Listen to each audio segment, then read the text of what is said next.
Oficialmente de novo. Boa noite, pessoal. Meu nome é Roberto Cota, professor dos cursos de cinema da UFPEL. Damos continuidade à temporada online do Cineclube 04.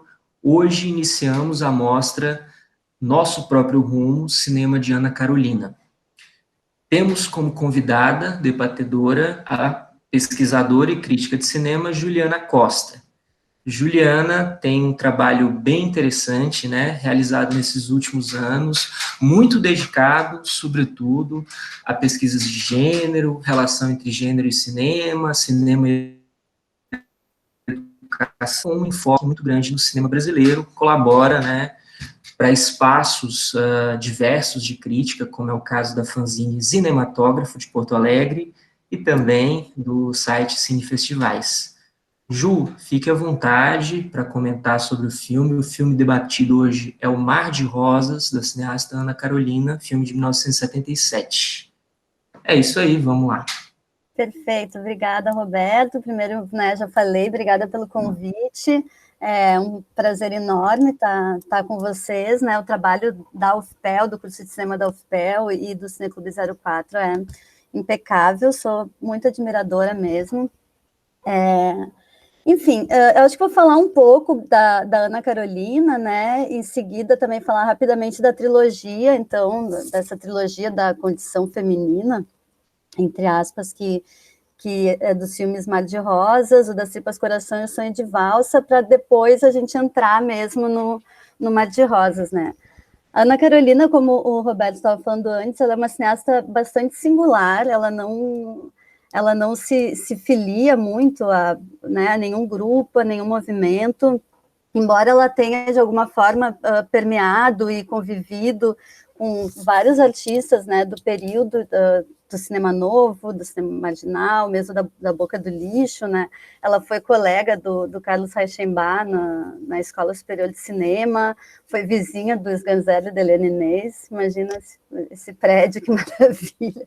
Fez a trilha do Mulher de Todos, né? Então, ela sempre circulou em vários contextos, filmou com o Jorge Bondansky, também filmou com o Walter Bucuri, ela sempre circulou em vários contextos, e nunca se filiou a um grupo específico, assim, ela é meio que uma loba solitária, né, e isso, enfim, por vários motivos, né, não convém a gente discorrer sobre o porquê, mas a Ana Carolina é uma mulher de uma personalidade muito forte, né, todas as entrevistas, nos filmes acho que a gente já vê isso, né, mas sobretudo na fala dela, também sou tua fã, João Manuel mandou um recado. Sobretudo nas falas dela, assim, a gente vê a ânsia dela por liberdade, e pelo esse questionamento de qualquer tipo de autoridade, né? Esse caráter anárquico da obra da Ana Carolina também, de alguma forma, está representado na pessoa dela e na forma como ela desenrolou a carreira, né? Ela tem essa produção um pouco espaçada, muito em função das formas de produção também, que ela sempre buscou para fazer os filmes dela, né? Ela sempre produziu os filmes, dirigiu e escreveu, roteirizou, então ela é uma cineasta autoral raiz, assim, né? No sentido de ter o domínio mesmo da produção, de saber muito o que quer, exatamente como quer, né, e como ir atrás de fazer acontecer. Inclusive, ela tem muitos pensamentos e muitas críticas em relação às formas de produção de cinema brasileiro, né, as relações industriais, bem entre aspas, assim, do cinema, de financiamento. O último filme dela, Primeira Missa, é bastante sobre isso também. Ela faz uma narrativa bem anárquica sobre a produção de filmes, sobre produzir filmes no Brasil e relacionando isso também com a chegada dos portugueses, enfim, esses delírios, né, da Ana Carolina. A Ana Karenina nasceu em 1943, então é legal a gente pensar que ela tinha uns 20 e poucos anos ali quando ela começou a estudar cinema e entrou em contato com a produção daquele período, né? Ela tem uma formação inicial em medicina, acho interessante falar isso também, porque ela trabalhava com crianças com paralisia cerebral, e síndrome de Down, e ela sempre fala de uma comunicação muito forte que ela tinha com essas crianças, né, com os pacientes dela, que eu acho que diz muito também sobre o cinema dela em relação à forma como ela pensa com as imagens e pensa através das imagens, né, a forma como ela se expressa, ela se comunica com o mundo. Essa forma um pouco fragmentada, também onírica, né, simbólica, porque acho que e psicanalítica, né? Eu acho que é bem comum se falar sobretudo sobre a trilogia da condição feminina dela, de um ponto de vista da psicanálise. Eu não acho que isso diminui a obra dela, eu não gosto muito de recorrer, assim, estritamente à psicanálise para ver os filmes, mas acho que na obra da Ana Carolina um ponto-chave importante de se considerar, ela não... tanto é que ela mesma não só não nega, como ela endossa essa leitura da obra dela em entrevistas, né? Ela fala muito sobre isso, ela fala como a psicanálise foi importante na vida dela, ela faz várias relações da trilogia com momentos da infância, da adolescência, da maturidade, ou, né, seria Mar de Rosas, Das Tripas Coração, Sonho de Valsa, né, uma trilogia de formação, ou Casamento, Sexo e Amor, né, Mar de Rosa, um filme sobre casamento, Das Tripas Coração sobre sexo, Sonho de Valsa sobre amor. Então, ela mesma permite um pouco essa leitura de formação, né, psicanalítica mesmo da obra. Então, acho que a gente não pode diminuir a obra dela nesse ponto, mas acho que a gente também não precisa ter medo de trazer isso para pensar nos filmes dela, assim, né. Ela tem também, ela é uma mulher com uma vasta formação nas artes, né, uma formação muito livre nas artes em geral, ela foi percussionista de orquestra barroca, tem uma relação muito forte com o teatro também, teve relação com o teatro oficina, acho que a gente nota isso muito nos filmes dela, né, tinha uma relação pessoal com a Ruth Escobar também, então ela realmente tem essa formação bem diversa em todas as artes. Eu acho que isso também está nos filmes dela, né? Sobretudo essa formação musical. Ela fez muita trilha sonora também. Eu acho que esse tratamento de som nos filmes dela é muito importante para pensar nos filmes e vem dessa formação musical dela, né? Desse interesse pelo som, pelas imagens sonoras, né? Eu acho que ela constrói imagens sonoras, assim, mais do que trazer o som como um contraponto, ou sublinhando as imagens, ou contrapondo as imagens. Eu acho que ela constrói imagens mesmo com o som e com as falas dos filmes dela. Ela também, acho que é importante falar também que ela trabalhou na Cinemateca Brasileira, um trabalho horrível, que eu odiaria fazer, aliás, eu acho que eu não faria. Ela selecionava filmes que estavam em ponto de combustão, né, que poderiam pegar fogo a qualquer momento, para descartar. Então, era esse trabalho horroroso de ter que jogar filme fora, literalmente, para não colocar em risco o acervo da Cinemateca.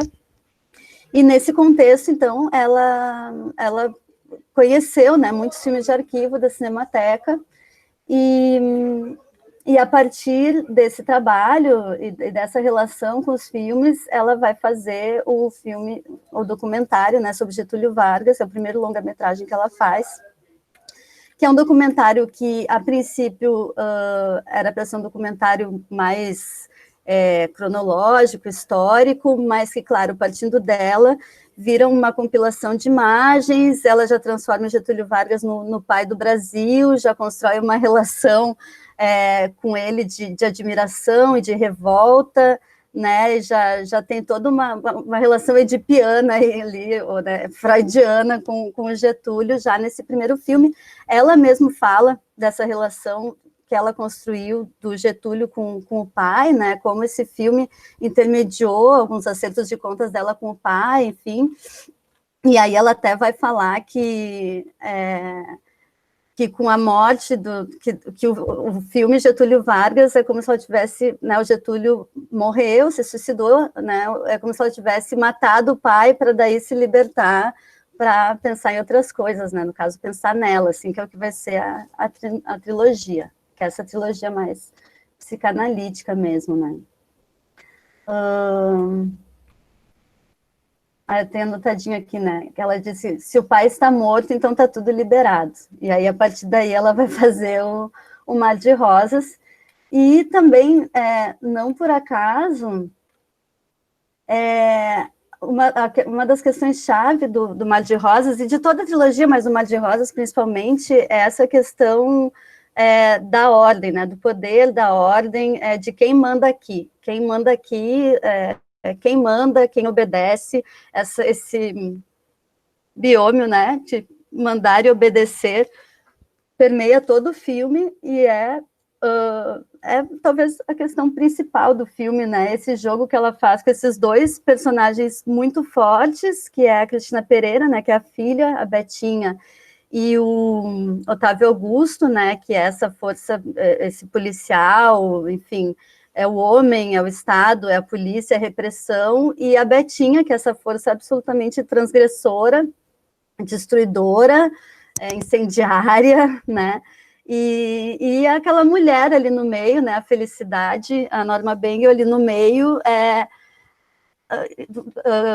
sofrendo um pouco as pressões dessas duas forças enormes que agem sobre ela e tentando achar um lugar para ela também nesse lugar de entre, né? Nesse lugar entre essa força jovem, né, de libertação, e ao mesmo tempo uma busca de uma relação amorosa também, afetiva, talvez de segurança, né, com essa força repressiva que é representada nos dois homens, acho, né, no Hugo Carvana no início, no Otávio Augusto depois, mas mais no Otávio Augusto, porque o Hugo Carvana, coitado, não tem nem tempo de exercer qualquer tipo de opressão, ele morre já bem no começo do filme. Bom, deixa eu ver se eu já entro no filme, se esqueci alguma coisa. Tem essa relação também, essa relação que também é psicanalítica da Ana Carolina, né, com o cinema, do sonho, né, de como ela trata os filmes também como um certo jorro onírico, né? Essas imagens essas imagens que ela constrói que são muito oníricas, e ela fala isso também em entrevistas, né? Que quando ela dorme, ela começa a filmar de novo, e que tem vezes que ela filma, dorme, ela refaz o filme no sonho, e quando ela acorda, ela refilma, ou ela vai para o set com as imagens que ela construiu no sonho dela e repensa e refaz. Então,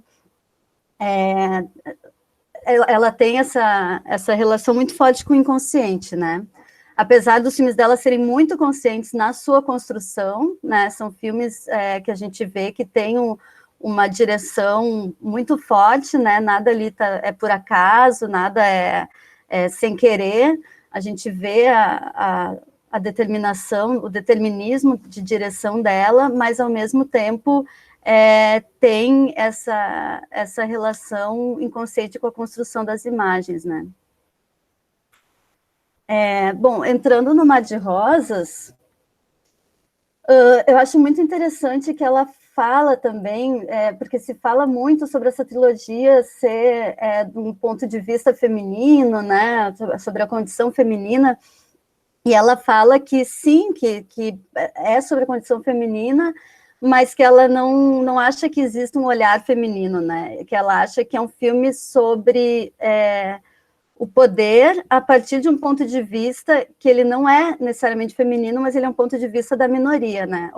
Ou seja, de quem sofre a repressão de quem sofre a opressão do poder. E nesse caso, claro, as personagens são mulheres, mas são personagens que, antes de serem mulheres, são personagens que sofrem repressão, né, que sofrem opressão de alguma instância extremamente autoritária. E aí vai a religião, o Estado, o marido, né, o casamento, todas essas instituições opressoras, ela vai jogar contra tudo, né? E aí eu acho que é bem esse caráter anárquico, né, da Ana Carolina e dos filmes dela. Então, o Mar de Rosas, ele é um filme, basicamente, assim, é sobre o casamento, né, de alguma forma, assim, é sobre essa relação de homem e mulher, sob o olhar da filha, né, sob o olhar dessa criança. Então, tem também um olhar, a transgressão desse olhar infantil, né, as imagens que a gente vê, os diálogos, eles são todos, de alguma forma, parecem filtrados por esse olhar infantil transgressor, mas, sobretudo, ele é um filme sobre as relações de poder, né, e sobre as relações de micropoder. Então, todas essas relações de micropoder que permeiam, né, esse poder, e nisso, talvez, eu acho que se relacione, que talvez esteja aí um pouco o feminino, entre aspas, dos filmes da Ana Carolina. Não só pelas personagens serem mulheres, mas porque a repressão e a opressão das mulheres, né, na sociedade patriarcal, ela acontece primeiro, o primeiro lugar onde ela acontece é no ambiente doméstico e é nas micro-relações, né, para depois, enfim, se replicar socialmente numa estrutura maior. E, como diria, né, enfim, o clássico Simone de Beauvoir, né, o pessoal é político, então acho que a Ana Carolina, quando ela busca falar da opressão, da repressão, dessas instâncias opressivas que são maiores, né, que são de Estado, que são, enfim, que são sociais, quando ela parte dessas micro-relações, dessas relações familiares, domésticas, de alguma forma, talvez aí seja um caminho para a gente pensar numa possibilidade de um olhar feminino bem entre aspas, né?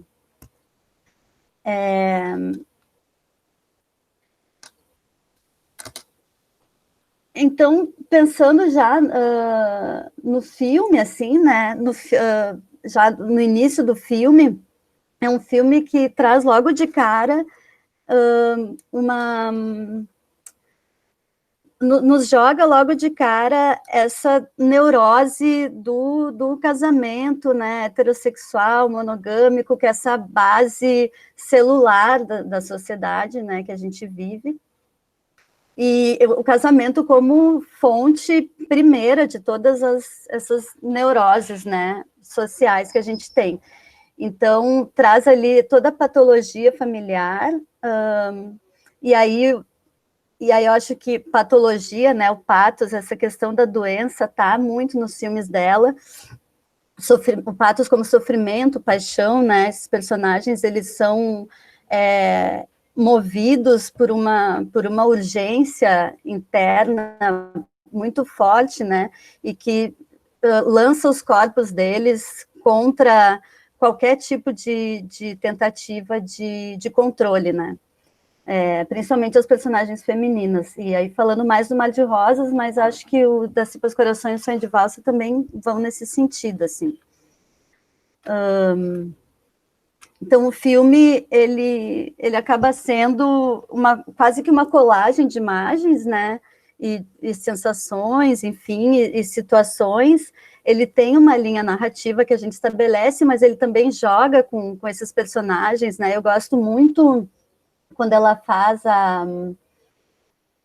quase que a substituição do marido pelo Otávio Augusto, né, na cena da casa, assim, porque ele é um homem, né, que perseguiu ela na estrada, enfim, ela mais ou menos sabe que ele está querendo prender ela, mas aí, quando eles estão na casa, eles já viram um casal, né, eles se metamorfoseiam num casal dentro daquela casa, e logo em seguida, na cena do banheiro, eles já são homem e mulher, e eu nem lembro, eu não teria que olhar de novo, né, o nome que ela chama ele, mas se eu não me engano, ela chama ele pelo nome do marido em algum momento, na cena do banheiro. Então, o filme ele tem uma certa linearidade, mas ela, com esses fragmentos, ela vai embaralhando mesmo e transformando tudo quase num grande sonho, assim, né? E dá para pensar também no próprio olhar da Betinha, né? Que a Betinha, ela está o tempo todo espreitando essas relações da mãe dela, né? Ela tem pelo menos 2 cenas que ela presencia de trás da porta, que é a cena da morte, né? Que a Norma Bengel está com o Carvana no banheiro do hotel e mata ele, e a Betinha está atrás da porta ouvindo, e na cena também de não, de estupro, né? Na casa do Ari Fontoura e da Miriam Muniz, ela também está atrás da porta ouvindo. Então, tem sempre esse olhar permeado, né? O nosso olhar é sempre permeado um pouco por esse olhar da criança que está presenciando aquela neurose e, ao mesmo tempo, fazendo parte também, né? Porque isso eu acho interessante, assim, essa personagem da Betinha, ela, ao mesmo tempo que ela é essa força transgressora e destruidora, que ela, né, que ela quer, enfim, botar fogo, enterrar, quer acabar com aquela situação familiar, ela também está dentro, né? Então, ela também faz parte da construção daquela neurose. Então, tem uma ideia também de implodir, né? Ela não está de fora querendo explodir, ela quer implodir uma situação da qual ela faz parte também, né? E quase meio sem saber por que ela quer fazer aquilo, né? E a Betinha é essa personagem que também acho que é bem recorrente, assim, no cinema, não só no cinema, né, no nosso imaginário mesmo, que muitas vezes é a criança, ou a mulher, ou o louco, né, que são esses personagens que desafiam a ordem, que vem desestruturar alguma coisa que tá posta. Geralmente a gente tem muitos exemplos de personagens que são ou crianças, ou loucos, ou mulheres que vêm para bagunçar uma ordem masculina, heteronormativa, né? O filme começa com ela fazendo xixi, né? Primeiro a gente tem os carros na estrada, que dá uma ideia de road movie, né? O que é muito legal também, essa ideia do percurso, do caminho, né? Do trajeto, assim, quase que de um filme de formação mesmo. De repente pensar até numa de Rosas como um Coming of Age, da Betinha, talvez. E aí o plano abre, ela está fazendo xixi, o plano abre e ela está em frente a uma paisagem aberta, assim, né? Então, uma expectativa de liberdade. E eu acho que o filme todo, essa personagem, ela é aquele grilo falante, né? Que fica em volta da Norma Bengel ali, falando, repetindo e falando algumas coisas que a Norma Bengel está pensando e não fala, e ela está o tempo todo azucrinando ali nessa ânsia de destruição mesmo, de implosão, né? E aí, a primeira fala da Norma Bengel no filme, eu acho que só reforça esse caráter psicanalítico, né, do filme, da obra da Ana Carolina, que ela fala, me deixa falar só um pouquinho. E essa coisa da fala, essa questão da fala e da repetição, e muitas vezes de uma fala sem sentido, né? Eles falam e parece que não estão dizendo nada. São poucos momentos que realmente eles têm uma fala que diz alguma coisa. No geral, eles falam, todos os personagens falam e não dizem nada. E tem muito isso da psicanálise, né? De transformar em palavra, de falar de uma expressão, de uma análise através da fala, enfim, do signo, né? A fala como um signo, materialização de um signo mesmo sem sentido, né? Porque o signo, ele não necessariamente ele tem um sentido, um símbolo, né? Ele não tem um sentido, mas as coisas se resolvem por ali. E a Norma Bengel, ela mais de uma vez, ela fala isso, né? Eu quero falar, você não me deixa falar, você me interrompe, eu quero falar. Ela fala em algum momento também, já lá na casa do Ari Fontoura e da Miriam Muniz, ela fala que quem fala assume o risco, né? E falar é uma punição, quem fala assume o risco. Então, essa questão da fala vem muitas vezes. Quando eles estão passando também ali pelo carro, depois que ela mata, né, o Hugo Carvana, elas estão passando pelo carro do casal, dos noivos que caiu no barranco. Acho que a Cristina Pereira que fala, né, Betinha que fala, morreu com a boca cheia de lama. Então, essa coisa também de morreu porque não pode falar, né? Eles não podem falar, eles não podem se reconhecer, eles não podem pensar sobre si, sobre o que eles estão vivendo. E também os sons fora de quadro, né? Essas falas fora de quadro que estão o tempo todo pipocando, essa fragmentação sonora. Muitas vezes a gente tem falas, geralmente as falas da Betinha, né, que a gente não vê ela falando, a gente não sabe se ela está falando, ou se alguém está pensando, ou de onde é que está vindo aquela fala. Então, essa fragmentação sonora, assim, também eu acho que tem a ver com essa função psicanalítica da expressão verbal, né, da verbalização, essa verborragia, né, do filme. Eu gosto muito dos diálogos, desse filme e dos outros também. Acho que a Ana Carolina escreve diálogos assim, incrivelmente bem. E, enfim, eu acho que tem a ver, claro, com a genialidade dela e tal, mas tem a ver com essa formação psicanalítica dela também, né, dessa crença no verbo, na fala mesmo. E eu adoro também que bom, depois, então, tem a cena do hotel, né, que ela mata ali o marido, e logo em seguida tem a cena do poço de gasolina, que a Betinha tenta botar fogo ali em tudo de novo, né, ela tá sempre tentando matar a mãe. Isso também é um clássico, né? Tipo, ela quer matar a mãe para virar mulher, ou porque a mãe é uma mulher que ela não quer ser, enfim, tem mil interpretações. A verdade é que ela está sempre querendo matar a Norma Bengel. E é interessante também como a Norma Bengel vai acumulando essas violências no corpo, né? Na medida que o filme vai passando. Então, a Betinha tenta matar ela no pescoço, ela bota um lenço, aí a Betinha risca o rosto dela, aqueles riscos ficam, aí ela fica com o vestido queimado do incêndio no posto, ela fica com as marcas do atropelamento, e vai tudo acumulando, assim, né? Aquela personagem nunca sai dela, assim, em nenhum momento ela tira o lenço, em nenhum momento ela troca de saia, aquela violência vai toda ficando no corpo dela, né? E se acumulando. E aí, quando entra o Otávio Augusto, eu acho muito legal que o filme, ele vira um filme de perseguição policial, assim, né? Ela abraça mesmo, assim, essas estruturas de gênero, né? Tanto o carro está perseguindo, os cortes, corta para o carro, corta para o retrovisor, a música fica tensa. E mesmo depois do posto, né, logo, é toda uma parte, assim, que o filme fica todo um filme policial mesmo,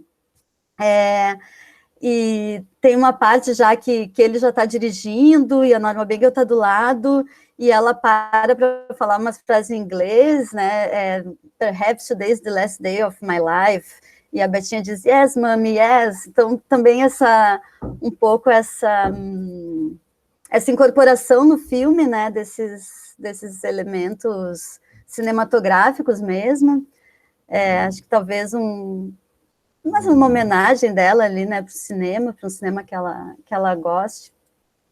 Se bem que ela fala muito que ela gosta muito de cinema soviético, russo, né, adora Eisenstein e tal.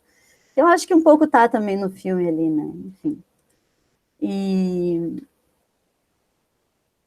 E aí, essa perseguição policial, também acho que o filme também intensifica nesse momento, essa perseguição policial para demarcar bem essa figura de poder do personagem que entra, né? Que ele não é bem um policial, é um meganha do marido, né? Como elas dizem. Mas, enfim, é um homem, é um poder, independente de ele ser policial ou não, ele tem o poder da força, ele tem o poder da instituição, ele tem, né?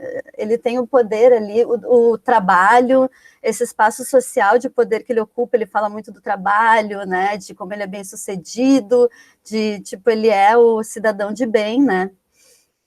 E eu acho que também toda essa atmosfera que ela cria também é para demarcar a presença desse personagem, né? Esse cinema policial, um cinema masculino, né? Esse cinema, enfim, esse cinema de gênero assim tão marcado. E depois essa sequência, né, toda essa parte termina ali com o atropelamento, que é um plano sequência com câmera na mão, né, um plano sequência longo, assim, ela sai correndo desde que ela é atropelada, aí a Betinha vai socorrer, daí vem a Miriam Muniz, aí umas pessoas, e aquela câmera na mão, assim, lembra muito cinema marginal mesmo, essas imagens de rua, né, e que vai ser completamente oposto depois quando eles entram na casa, né, da impressão que ela quer fazer um pouco esse jogo de oposição, assim, porque a gente tem toda a cena do atropelamento, todo um plano sequência, essa câmera na mão, mexida, e as pessoas vêm e vão, e depois na casa fica tudo apertado, tudo espremido, tudo claustrofóbico, os planos, na maioria, parados, né, tem algum movimento de câmera possível, porque dá para ver que a casa é pequena também, aliás, incrível a mise-en-scène que ela consegue construir dentro daquele espaço tão apertado, né, parece que não tem por onde os atores se movimentarem ali, eles se movimentam o tempo todo, um passa pela frente do outro, sai de plano, sai de quadro, entra no quadro, ela enquadra muito bem também pelas frestas, né, as portas, enfim, ela faz um milagre ali naquela casinha mesmo, incrível, né, e pensando que é o primeiro filme de longa-metragem de ficção dela, assim, é realmente impressionante. E aí começa toda essa outra parte dentro da casa, que eu acho que talvez, da primeira vez que eu vi o filme, foi a sequência que mais ficou na minha cabeça, eu acho que tem as imagens mais marcantes, assim, né, a imagem do consultório do dentista soterrado, cheio de terra, as imagens do banheiro, né, são construção de imagens realmente muito fortes, assim, por tudo que elas significam e pelo que elas não significam também, e talvez até mais interessantes pelo que elas não signifiquem, né, justamente por essa falta de sentido, assim, que é essa falta de sentido da vida daqueles personagens, né, de alguma forma, assim, que são as pessoas na sala de jantar, né, aquele casal de classe média, burguês, enfim, com todas também né, com as suas neuroses próprias, e espremidos naquele espaço, né, tem alguns quadros, assim, que aqueles corpos eles se encolhem para caber dentro do quadro, tem um quadro muito interessante que o Ari Fontoura está deitado na poltrona e com as pernas para cima, e a Miriam Muniz está também no cantinho, e atrás tá os outros personagens, e como tudo cabe naquele quadro, e ao mesmo tempo não cabe, porque parece que eles vão estourar dali, né, em qualquer momento, eles não cabem naquele espaço, e como eles espremem os corpos para caber ali, né. E aí todo aquele teatro do absurdo que tem dentro daquela casa, eu penso muito no Beckett, né, no Happy Days, que tem aquela personagem soterrada que fica a peça inteira só com a cabeça para fora, assim, e também falando sem parar, né, falando até que alguma coisa faça sentido, e acho que ela tem esse jogo, assim, muito interessante, que tudo parece metafórico e nada é metafórico, né? Tudo é uma metáfora, mas ao mesmo tempo tudo é explícito, né? Tudo é bem como um sonho, assim, porque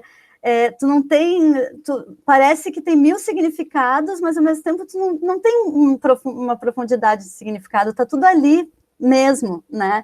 quando eles falam, você quer licor, não sei o quê, tem de pica? Ela fica, tem de pica, tem de pica. Quer dizer, é muito explícito, né? E então ela faz esse jogo também com essa simbologia psicanalítica, assim, né? De tem um significado por trás, mas não tem, né? Tá na cara, assim. Então, eu acho muito, para mim, assim, é muito estimulante esse jogo que ela faz. E, bom, aí também ainda na casa a gente tem o monólogo ali da Norma Bengel, né, um momento que ela faz um desabafo, e aí a câmera vai buscar ela, assim, e aí acho que é um monólogo bem teatral também, que ela começa com eu sei o que é uma vida atolada no chiqueiro, e aí vai, é uma das poucas falas que fazem algum sentido, que ela realmente fala alguma coisa, que não são frases soltas, esvaziadas, né, cotidianas.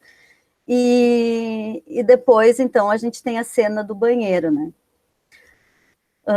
Bom, tem também algumas relações ali da Betinha com o Ari Fontoura e Miriam Muniz no quarto soterrado, que a Betinha está narrando a morte do pai, né? E eles estão ali meio, até a palavra que eles usam, torpor, né? Eles estão ali meio que anestesiados. Ela está falando, então a minha mãe entrou no banheiro e matou meu pai. E eles, é mesmo. Tipo, né, uma alienação, um torpor assim que nada mobiliza. E ao mesmo tempo esse desejo do Ari Fontoura por sangue, né? Ele quer sempre saber se teve sangue, E, enfim, ele é um dentista, né? Coisa do sangue na boca, assim. É um personagem também muito metafórico e muito explícito, né? E depois, então, a cena do banheiro, que é emblemática, né? Fortíssima, assim, que é esse jogo perverso mesmo de opressão e de amor e de afeto, né? E de violência. Então, é uma cena de estupro, mas que ao mesmo tempo ela se submete, né? E ela não quer aquilo, mas ela também não quer, né? Ela meio que não tem saída, assim. Ela não se opõe, mas ela também não deseja. E as duas personagens estão olhando para ela, né? A gente tem a Betinha ouvindo atrás da porta e tem a Niobe, né? A personagem da Miriam Muniz, que num corte, em algum momento, ela está lá na outra sala, mas tem um corte que eu acho muito significativo, que mostra a Norma Bengel lá no fundo, no canto, né, naquele cantinho onde ela é encurralada, assim, e corta, e a Miriam Muniz está olhando exatamente para o ângulo onde ela estaria, assim. Então, a gente sabe que, teoricamente, não tem como ela tá vendo a Norma Bengel no banheiro, mas é como se tivesse, né? Então, tem esses dois olhares das duas mulheres para ela naquele momento, assim, quase como um reconhecimento, né? Enfim... Tem também a sequência da Gillette no sabonete, né? Que dá a impressão que a Betinha ela tem um pouco esse poder de identificar qual tipo de perversidade que o personagem quer, né? Então ela bota fogo na Norma Bengel, parece que a Norma Bengel quer incendiar, e ela dá, então, essa possibilidade do personagem da Ari Fontoura de ter o sangue nas mãos que ele quer, né? Então, ela realmente materializa, assim, aquele personagem com as mãos cheias de sangue, que é uma imagem que a gente está com ela desde o início, mas ela transforma em imagem real mesmo, e, de novo, é metafórico e é explícito ao mesmo tempo, né? Porque não tem imagem mais explícita do que umas mãos ensanguentadas, né? A cena na banheira também, né, que é também emblemática do filme, que é esse prazer solitário, assim, e mais uma vez, como o corpo dela não cabe na banheira, né, o corpo dela não cabe naquele espaço, o corpo dela, o prazer dela não cabe dentro daquela banheira, mas ao mesmo tempo ela precisa adequar, ela precisa caber ali, ela precisa fazer o que dá, né. E aí a parte final, então, é a fuga, né, das personagens. E aí tem aquela fuga super longa, né, cheia de cortes, é muito legal, porque elas correm, parece que não vão parar de correr nunca, assim. Chegam na rodoviária, que é uma outra cena também com câmera na mão, né, essa situação de rua. Na cena do trem, eu acho que tem uma outra relação muito interessante também, que ali eu acho que é um pouco onde quando a Betinha resolve que ela vai se livrar dos dois, né, porque a princípio parece que ela vai ficar com a mãe, Mas quando elas estão vindo pelo vagão, e aí tem aquele encontro de duas mulheres na frente delas, que começa a falar que são primas, que é maravilhoso aquilo também, né? Que interrompe aquele encontro, e ela enxerga o Otávio Augusto no outro vagão, e se cria ali uma tensão sexual afetiva entre os dois, né? Os olhares que eles cruzam, claro, ela tem medo, ela vê ele, ela tem medo, a reação dela é se virar e sair, mas no jogo de olhares que a Ana Carolina constrói, assim, se cria também uma relação, uma tensão erótica ali, né, naquele momento. E então, para mim, assim, uma interpretação bem livre ali, que a Betinha decide, tá, não tem como eu ficar com ela, para eu me livrar disso, eu vou ter que me livrar dos dois, assim, né? E aí, no final, enfim, né, também aquela banana que ela dá ali para os personagens, para o filme e para nós, né, óbvio. Ela está dando aquela banana para o espectador. Acho que é isso, assim, né? Acho que tem muito mais coisa para falar, mas foi mais ou menos o que eu pensei para a gente começar a conversar e posso abrir para vocês. Maravilha, Ju. Obrigadão pela análise. Eu acho que, enfim, foi uma análise bem consistente mesmo.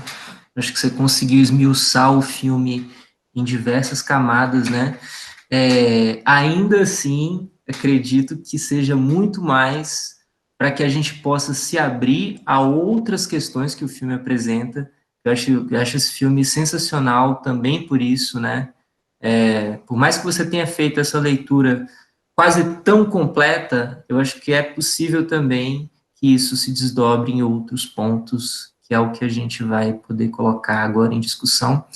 E primeiro eu queria passar a bola para a equipe de curadoria, André, Lauren, Rubens, podem ficar à vontade para comentar, e depois a gente vai passando para o público também, e eu comento alguma coisa, mas a ideia nossa é sempre fazer um bate-papo mais livre mesmo, então fiquem à vontade.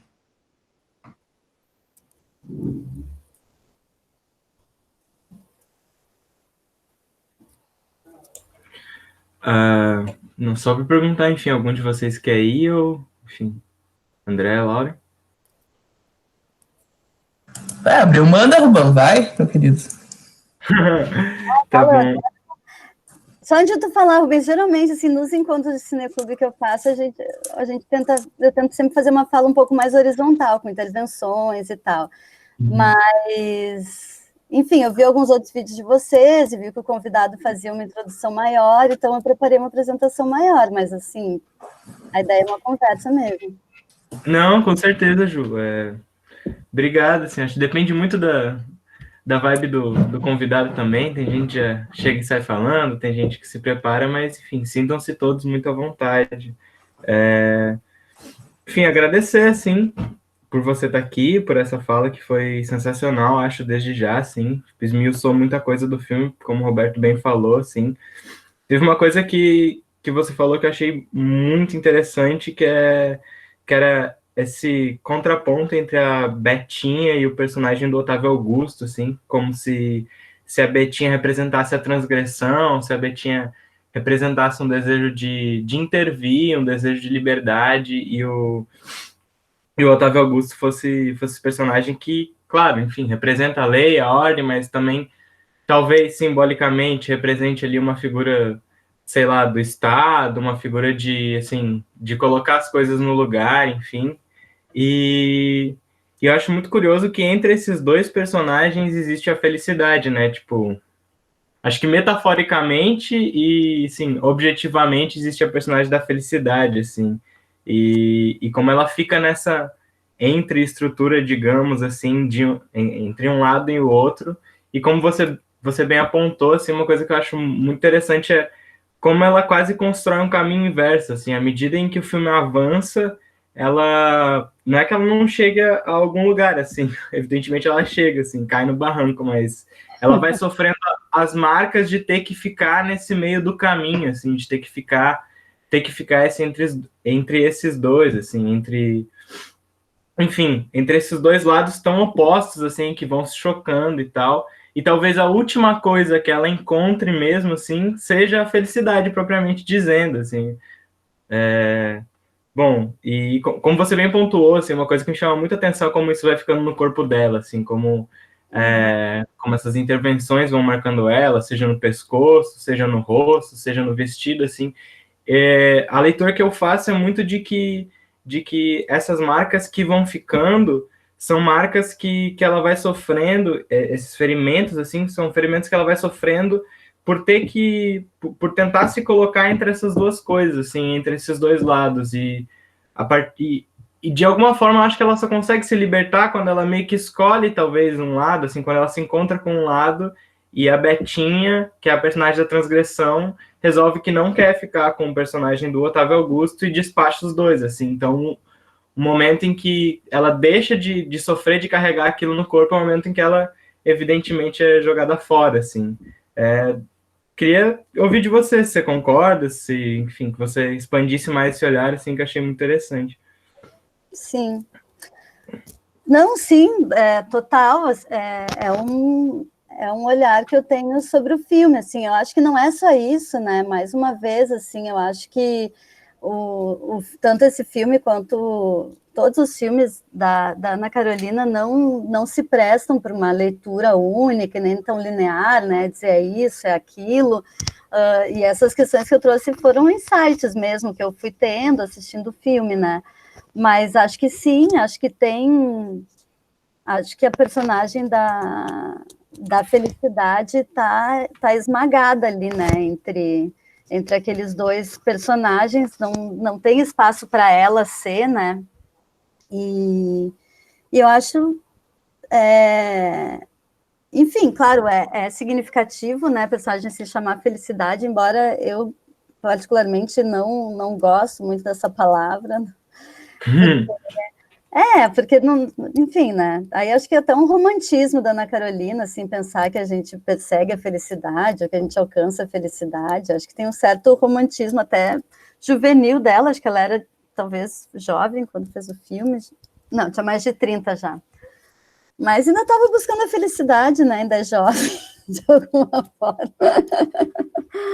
Mas sim, acho que sim. Acho que a Betinha, em algum momento, ela vê que eles estão atados ali, aqueles dois personagens, né, da Norma Bengel e do Otávio Augusto, eles estão presos ali, por mais que se odeiem, que queiram se matar, eles estão presos por alguma outra coisa e que ela não quer fazer parte daquilo, assim.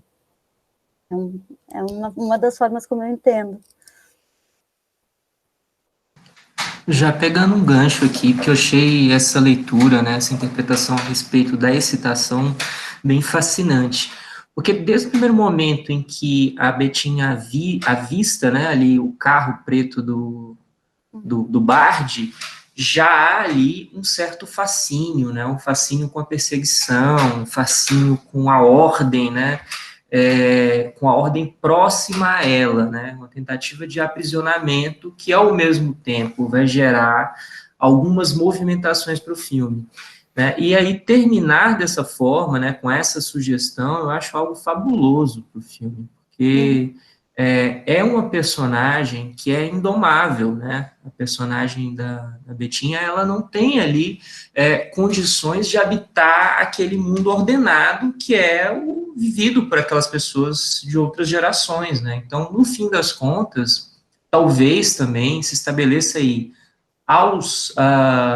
na perspectiva dela, né, sobre os auspícios dessa personagem, talvez um paralelismo entre a mãe e o personagem do Meganha do marido, né? De alguma maneira, bem ou mal, apesar da rivalidade, ambos representam a ordem. Então, o fim deles não seria possível de outra forma, assim. A personagem seguir viagem com a mãe, empurrar o cara, seria uma espécie de adesão à ordem, né? Assim, seria contrapor tudo aquilo que ela tinha construído, que ela tinha imaginado para si durante todo o trajeto. E ela também matar a mãe para ficar com esse policial que representa claramente ali a repressão, também seria algo bem delicado. Então, eu acho que, no fim das contas, é uma escolha muito justa, né? Para personagem, e também a banana para o público, né? Assim, um plano frontal, a personagem no trem, seguindo viagem, dando banana pra gente, eu acho que é algo também muito, muito sintomático dos interesses da Ana Carolina. E sobre a questão da felicidade, eu também percebo muita ironia no gesto de escolha, né? Assim, pode parecer até banal, em certo sentido, um filme inteiro em que alguém persegue a felicidade é o foco, né, das atenções, assim, como ela é vista pela filha que se torna, né, o ponto de modulação desse filme, mas também tem algo a ver com a impossibilidade de alcance dessa felicidade, né? Assim, eu acho que é possível que essa leitura seja feita também, por isso talvez essa personagem tenha esse nome. Não sei se também há ali toda uma pulsão romântica por parte da Ana Carolina, eu fico na dúvida, eu realmente não sei exatamente se essa escolha tem a ver com uma certa verve juvenil, né, assim, de começo de carreira, em que as coisas estão muito bem ponderadas, e se a gente for perceber no decorrer da carreira da Ana Carolina, ela talvez invista cada vez mais numa imprecisão dessas metáforas. Assim, aqui, no Mar de Rosas, a gente consegue, talvez, pegá-las com um pouco mais de facilidade. Das Tripas Coração, isso já é um pouco mais complexo. Sonho de Valsa é mais complexo ainda, e por aí vai. Eu acho que também tem a ver com essa formação, com esse processo que ela vai, né, desvencilhar de filme a filme. Mas eu acho que bem mais ou menos por aí, assim, eu acho que... Também eu acho que ela vai ficando mais sutil também, Roberto, assim, mais sofisticada, assim, nessa questão dessas metáforas fáceis.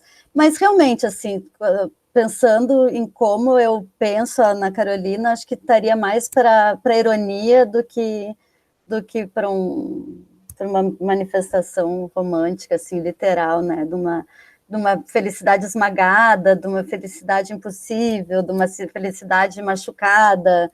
Acho que está mais para ironia mesmo. Tem razão. Felicidade soterrada, né? Felicidade soterrada. Pois é, vamos lá, gente. Quem continua? Eu adorei. Coisa ouvir a Ju. Não, trazendo essa questão, né, que vocês falaram do... Parece que deu uma confusão aí, o André abriu e a câmera caiu, aí a Cíntia falou ao mesmo tempo, vamos só, então, organizar. Acho que a Cíntia está com o áudio aberto. Pega o gancho, então, Cíntia, fique à vontade, depois o André fala, só para a gente não se atropelar, porque no online é sempre complicado. Desculpa, André, mas aí eu já vou pegar o gancho do soterrado, eu só vou fazer um comentário rápido. Foi muito bom ouvir a Ju, muito bom ouvir sobre esse filme, né? Eu acho a Ana Carolina incrível, mas eu acho Mar de Rosas o suprassumo do incrível da Ana Carolina, na minha opinião. E acho que essa coisa das três mulheres que ela retrata, as três fases e as três estágios das mulheres, né? A mais velha casada e já parece que assim, né? Tá, tô casado, o casamento é isso. A outra que mata o marido, como se estivesse numa transição, e a mais nova que já vem aí subvertendo esse estilo. Mas para mim, uma cena, para mim o cinema é incrível quando ele consegue, por uma imagem, passar todo o sentimento. E eu acho que para mim a cena em que a maluca sai na rua e tem um caminhão passando com terra e ela diz, para cá. E só tem a mãe enterra.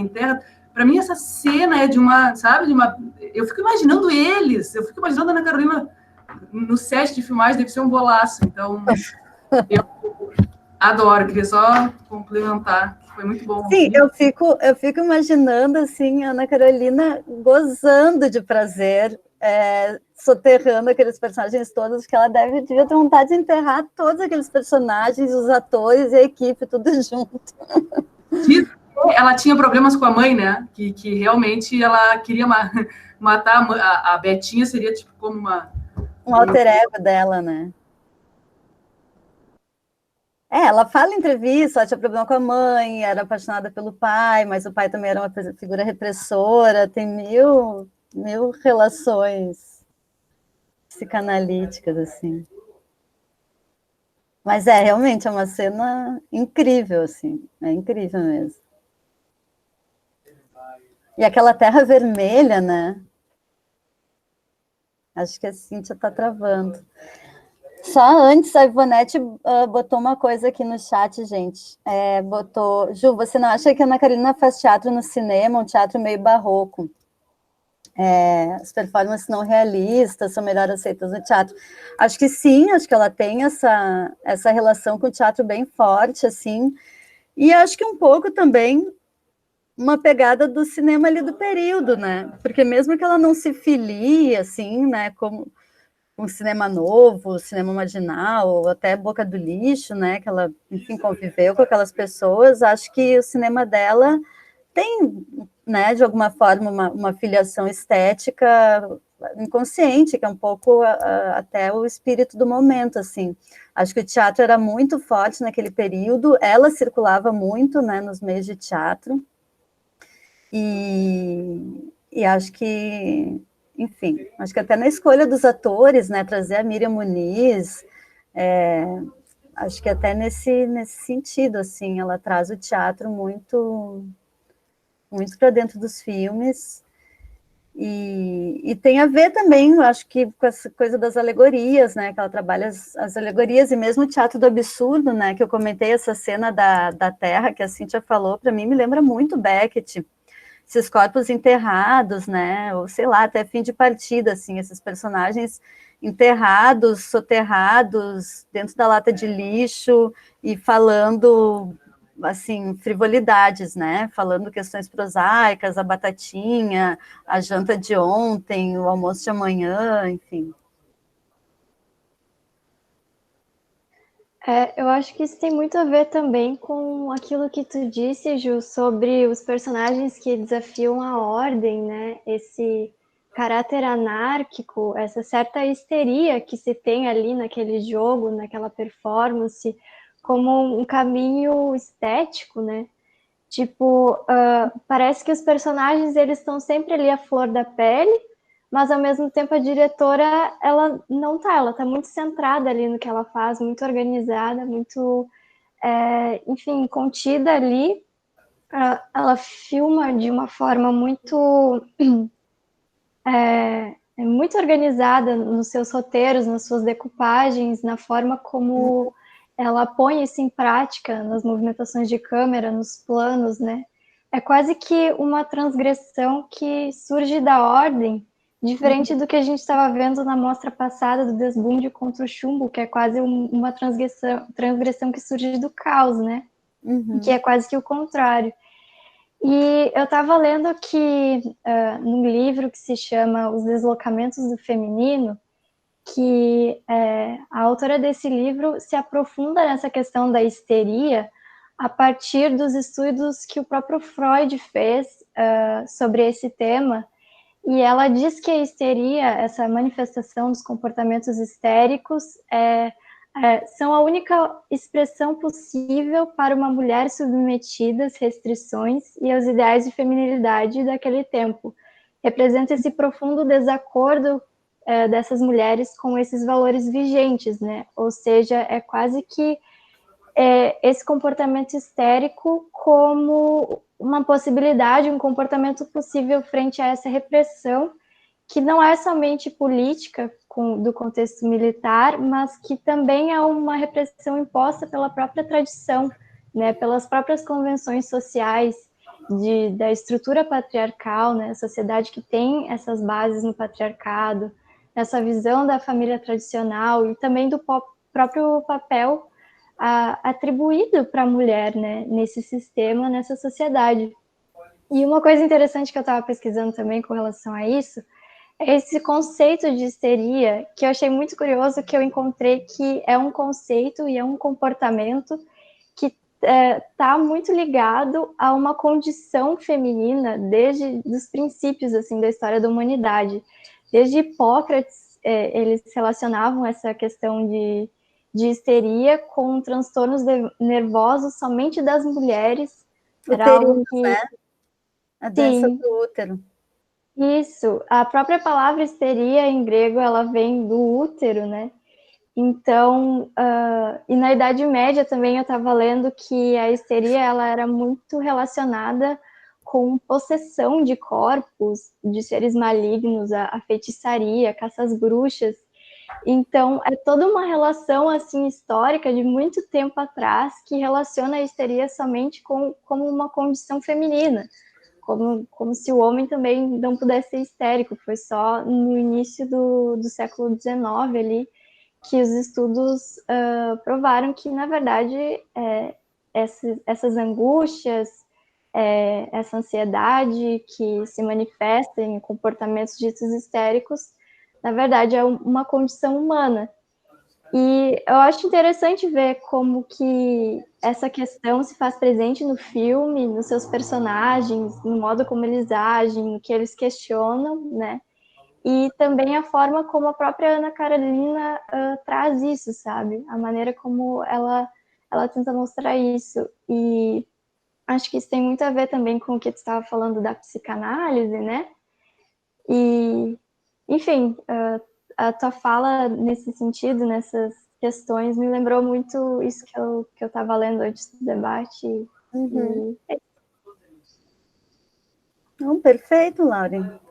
Exatamente assim, acho que a Ana Carolina, ela joga com essas representações muito fortes, né? E no Das Tripas Coração, que vocês vão debater semana que vem, essa questão da histeria e essa relação da histeria também com o sexo, né? Como se a falta de sexo ou a repressão sexual enlouquecesse as mulheres, né? Enfim, isso no Das Tripas Coração tá fortíssimo. Tem inclusive uma personagem, não sei se vocês já viram, mas tem uma personagem que é a Cristiane Torlone, que ela, enfim, tem uma crise histérica e vai para o hospital, assim, de tesão, de sexo mal resolvido.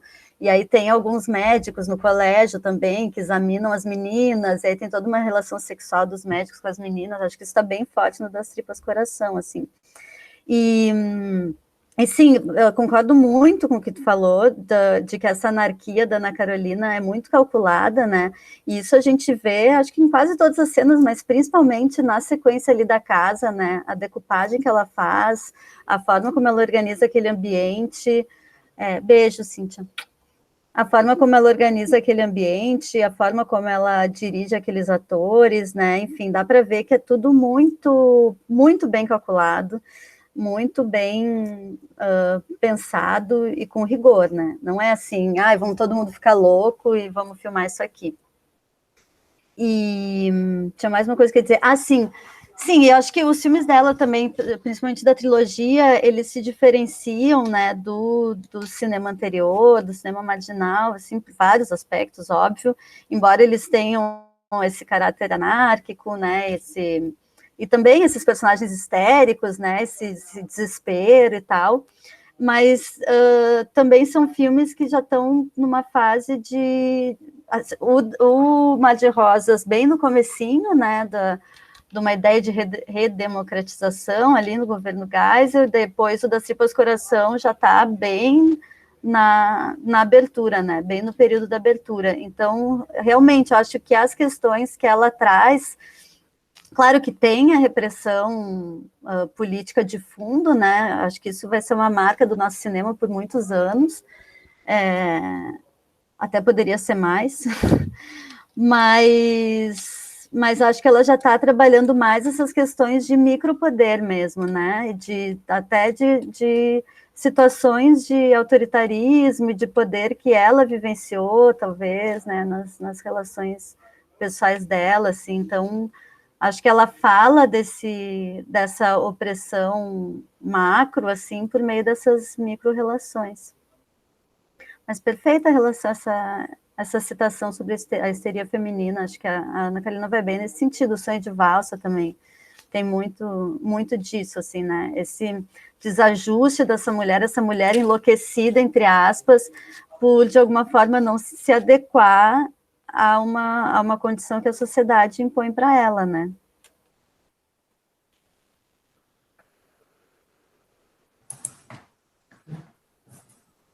Posso ser? Eu queria retomar até alguns pontos que você estava falando lá sobre a questão do Otávio Augusto, com a felicidade ali, assim, porque a gente começa esse filme justamente, né, com a felicidade, tentando se desvencilhar do marido, resolvendo, até que, enfim, ela mata ele porque parece que não tem mais como resolver aquela, enfim, a relação deles. E quando ela chega com o Otávio Augusto, ele começa meio que a assumir, parece cada vez mais esse papel do marido dela, de certa forma, assim, né? Quando vai ter até a cena do estupro lá. E o que me faz pensar nesse sentido é justamente essa questão, assim, desse comportamento, né? Que esse personagem que pode representar o trancou. Travou aí para mas vocês também? ao mesmo hoje, Dedé, travou aqui. Tá Você travando, André, tá? Não voltou? Não? Voltou, agora voltou. Voltou. Vai lá, André, brilha. Me avisem, por favor. E daí a gente tem justamente esse personagem que ele tem uma relação de fora, mas que cada vez mais ele assume esse papel, né? E o que me faz justamente pensar nesse jogo, assim, da onde começa isso, né?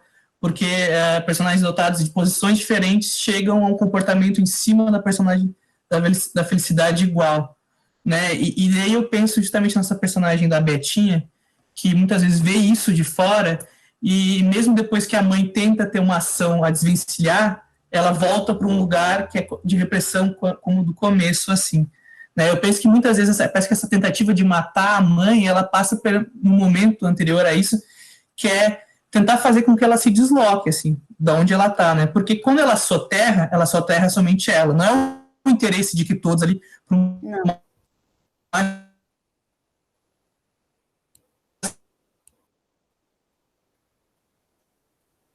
Trancou de novo, André.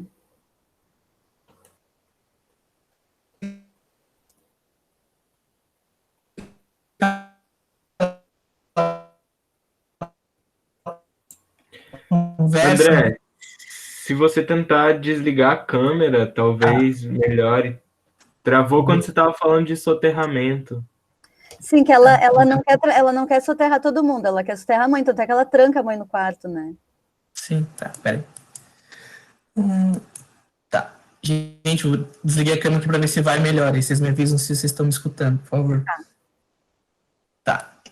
Voltando assim, então, eu acho que, por vezes, a tentativa dela é sempre nessa relação com a mãe, assim, até que, de alguma forma, ela vê que esse desvencilhamento quase não tem como acontecer, né? Porque, no final, naquela fuga, ela ainda vê que, como você disse, dos olhares, assim.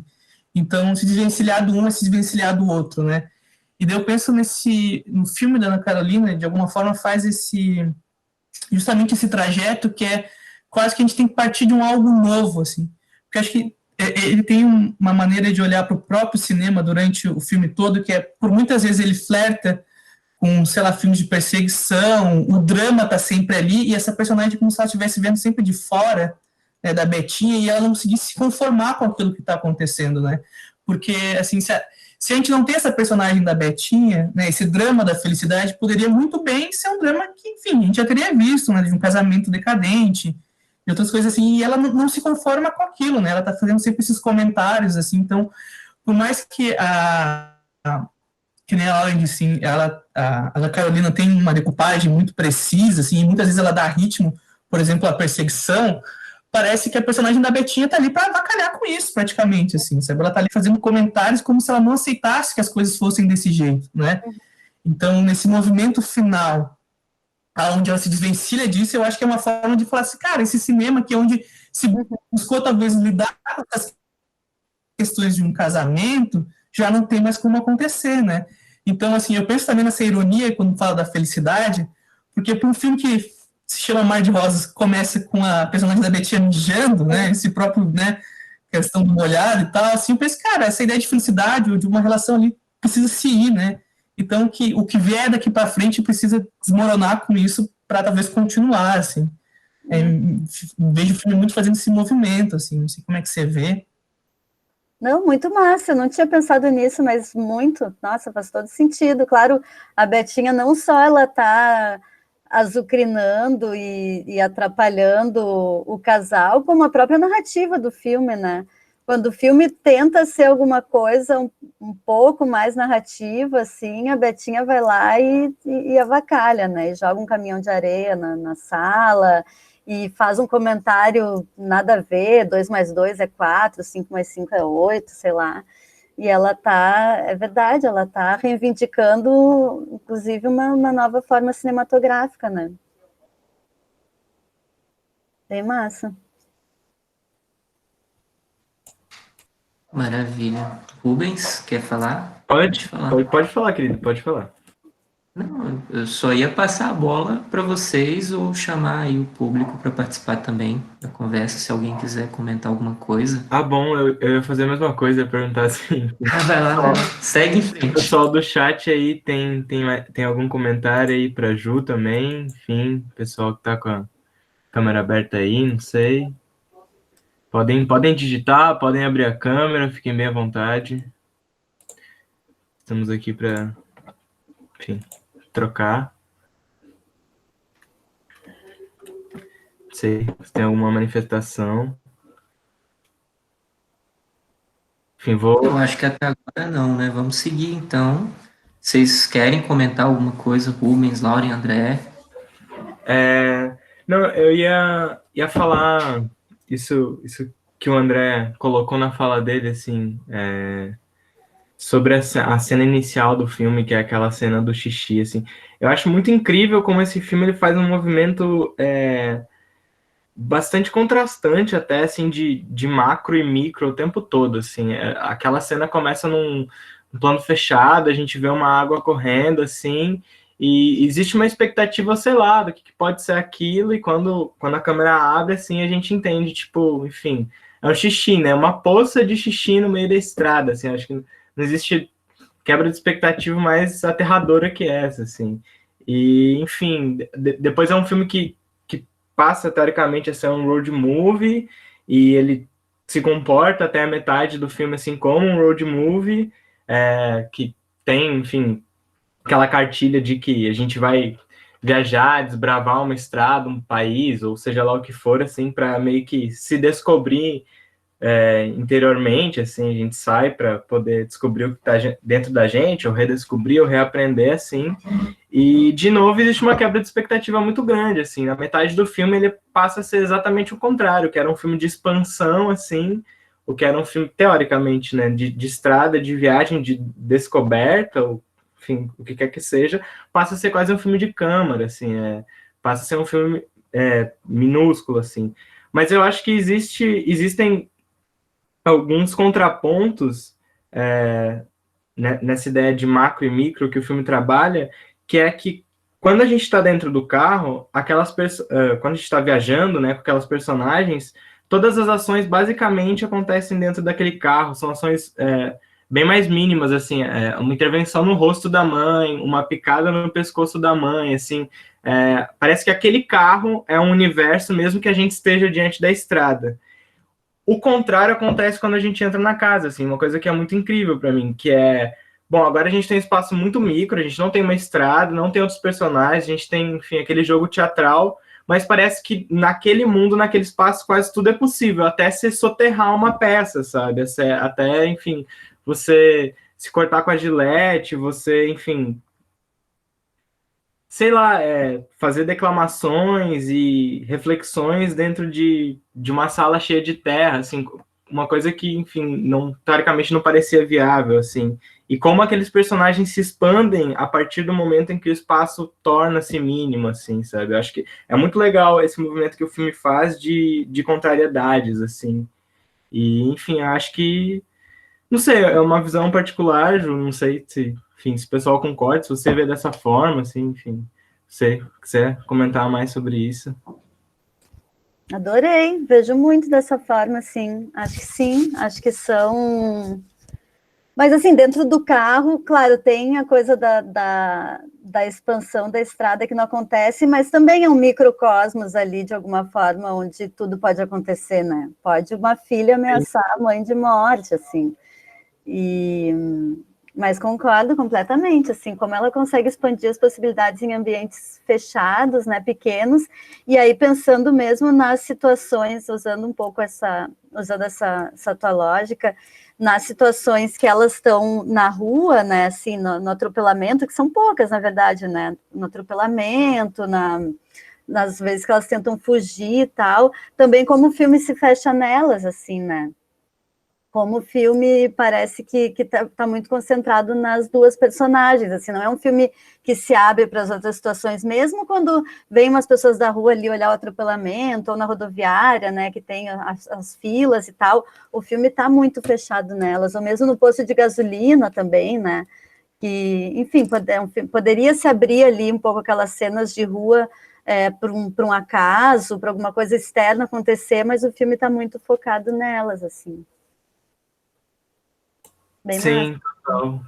Não, concordo muito, eu não tinha pensado ainda nessa lógica de permanecer assim, nessas duas, enfim, essas duas mulheres, essa mãe e filha, assim, mas isso é verdade, assim. Até um texto que eu li ontem, enfim, mas que eu vi que o Roberto postou no Facebook também, do Luiz Carlos Oliveira Júnior, que compara não, mas faz uma espécie de contraponto de Ana Carolina e Pialá, assim, que é aquela coisa do não li esse, que maravilha. Do nervoso, do confronto, assim, surgindo do meio do plano, assim, sabe? Você colocar a câmera, assim, para filmar aqueles personagens e enfim, essa tensão, essa fusão, assim, ela emerge, assim, quase que tipo, uma quebra de inércia, assim, de dentro para fora, assim, uma entropia. E acho que a relação que esses personagens têm é muito isso, assim, ao mesmo tempo que elas se buscam, elas se confrontam também o tempo todo, assim. Sim, quer dizer, Não, pode falar. Pode falar, Ju, pode falar. Não, fala da Betinha. Não, é que a Betinha, ao mesmo tempo que ela busca a mãe dela, que ela dá a mão para a mãe dela, depois de ter soterrado ela, para fugir com ela, e a mãe, depois de ter sido soterrada pela filha, vai buscar ela para ir embora, sabe? Tipo, a filha ainda joga a mãe fora, sabe? E a mãe ainda quer acreditar na filha. Parece que elas estão se cutucando o tempo inteiro, assim. Tipo, morde a sobra, sabe? É mais ou menos uma relação assim. E acho que isso é muito incrível. Eu acho que é isso que causa essa fusão, essa energia que vai dando gás, assim, pro filme. Assim. Eu não sei se ela acredita na filha ou se ela acredita na instituição família, assim. Eu acho com certeza que na instituição família. Ela acredita na instituição família. Não sei se ela está muito aí para a filha, mas a relação com o Pialá é ótima, assim. Mas eu fico pensando também que no Mar de Rosas a gente tem esse terceiro elemento da Betinha, porque a gente tem o amor full ali, a gente está no meio daquela tensão de violência e sexualidade, enfim, né, do amor louco, a gente está no meio daquilo, mas ao mesmo tempo a gente está com esse olhar externo também da Betinha, né, que eu não tenho certeza se no Pialá a gente tem tanto, assim. A relação é ótima. E sim, os personagens estão se batendo o tempo todo, né? Eles estão o tempo todo se empurrando, se batendo. Tem uma tensão física, assim, né? São personagens que estão... eles têm é tipo uma inquietude, assim. Uma inquietude, essa é a palavra. Uma inquietude que eles não sabem o que fazer com aquilo, assim, né? Sim. Fala aí, Robertão.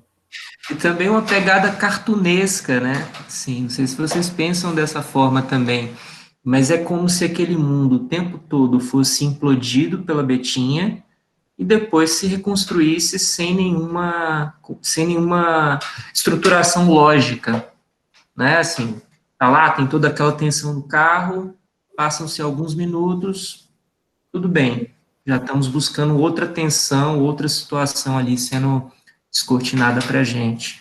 Taca fogo na mãe no posto de gasolina, a mãe fica puta de raiva com aquilo, elas acabam finalmente encontrando lá com o personagem do Otávio Augusto e segue viagem, o mundo se reconstrói. Então, o tempo todo, a gente não tem uma explicação que tente conectar, né, essas situações por um prisma mais lógico, mais retórico, né? O que a gente tem aqui é um apanhado de situações que comprovam essas tensões estabelecidas na relação entre mãe e filha, né? A família de forma geral, porque no começo tem lá o personagem do Carvana também, e a impossibilidade de adesão a essa instituição tradicional, pelo menos por parte da Betinha, né?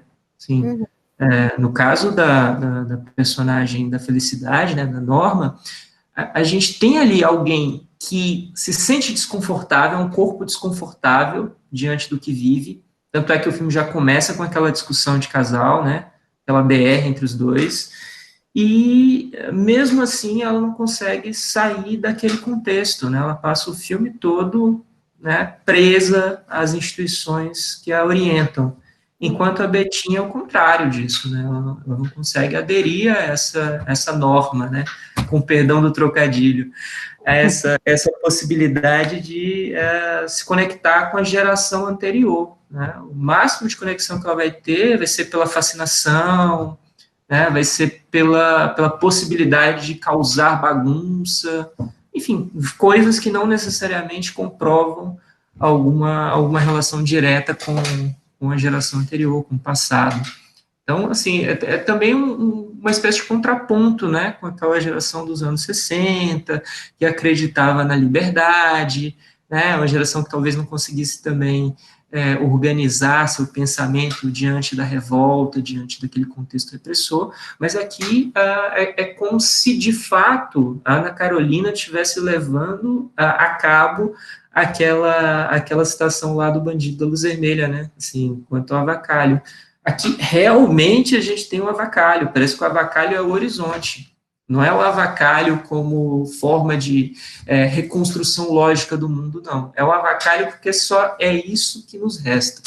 Eu penso mais ou menos por aí, a respeito dessas estruturações estéticas do filme, né, e super concordo com a Laura, é um filme muito controlado de antemão, né, a movimentação de câmera é milimétrica, tanto é que é muito difícil filmar em ambientes fechados, e o filme faz isso com muito esmero, né, com muita dinâmica, e ao mesmo tempo aquilo que se mostra pra gente é basicamente bastante anárquico.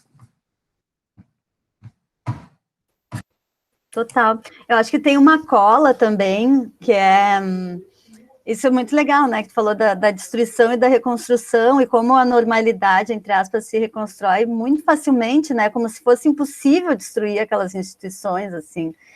Mas tem uma cola também, que é uma cola cultural, afetiva, né, que passa, eu acho que tem duas coisas, assim, a música e os ditos populares, né, que são duas coisas que reconfiguram, que trazem aquelas situações para a normalidade. Então, ela mata o marido, ela entra no carro e começa a cantar Noel Rosa, assim, o que sei somente aqui, você é mente. Ou então, na cena ali que a Betinha tenta botar fogo nela, logo rola um Roberto Carlos, assim, né, fortíssimo.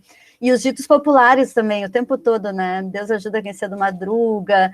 Então, tem essas reincidências, assim, que parece que, como é que eu vou dizer, que são quase que as vigas institucionais daquilo, né, assim, tu não vai destruir isso tão fácil, assim, porque isso está incrustado, assim, no imaginário, no afeto, né, nas formas como a gente se organiza. Então, acho que essa reconstrução passa por isso também, acho que por outras estratégias de roteiro e tal, mas por isso também.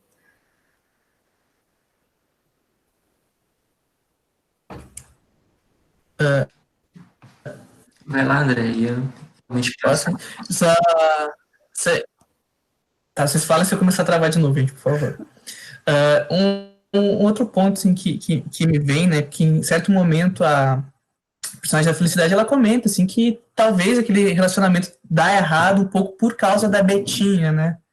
Ela dá a entender uma coisa nesse sentido, assim. Eu penso, assim, até que ponto ela atura e permite, né, essas pegadinhas, enfim, essas violências que a Betinha faz com ela, uma vez que ela mata o próprio marido, a presença da Betinha é algo que diz ao seu passado, sabe? Olha, isso aqui é o fruto do relacionamento que eu tive com aquela pessoa que eu acabei de matar, né? Então, quanto que ela não se deixa torturar porque ela é a própria pensamento que deu certo, enfim, que ela gostaria que tivesse estado ali, né? E ela é quase que um fantasma, assim, dessa própria derrocada do relacionamento dela, porque por vezes, nessa personagem da Felicidade, ela torna-se alguém que se deixa levar, né? Assim, mesmo naquela discussão, muitas vezes ela é alguém que enfim, que quase que se abstém de dar a opinião dela, né? A própria cena do estupro, assim, parece ter pouca resistência por parte dela, assim, né? A gente não consegue entender até que ponto essa personagem ela se deixa punir porque ela tem algo na consciência dela, assim, né? Acho que entra uma coisa mais freudiana, que não é muito a minha pegada, assim, não sei se a Juliana pode falar um pouco mais disso, mas eu penso muito me parece essa personagem da Betinha para a Felicidade, alguém que está ali representando esse relacionamento que deu errado, assim, ela aceita essa punição um pouco por isso, assim. Não, eu acho que essa imagem uma espécie de estorvo. Assim, uma informação extrafílmica, que eu acho que não ajuda a pensar nesse sentido, mas quase como uma curiosidade, é que a Ana Carolina diz em entrevista que essa personagem da Betinha, no início, ia ser uma criança com síndrome de Down, que, enfim, influenciada pelos pacientes dela e tal, e que num primeiro roteiro original, sim, ela seria a principal causa de crise do casal. O casal iria se desestruturar em função dessa filha, enfim, em razão de situações que ela acompanhava no consultório e tal, mas que daí, conversando com o roteiro com alguns amigos, até com uma amiga feminista, uma dramaturga feminista, que disse, não, tu não pode fazer isso, as coisas não são por aí, ela foi alterando, né, enfim.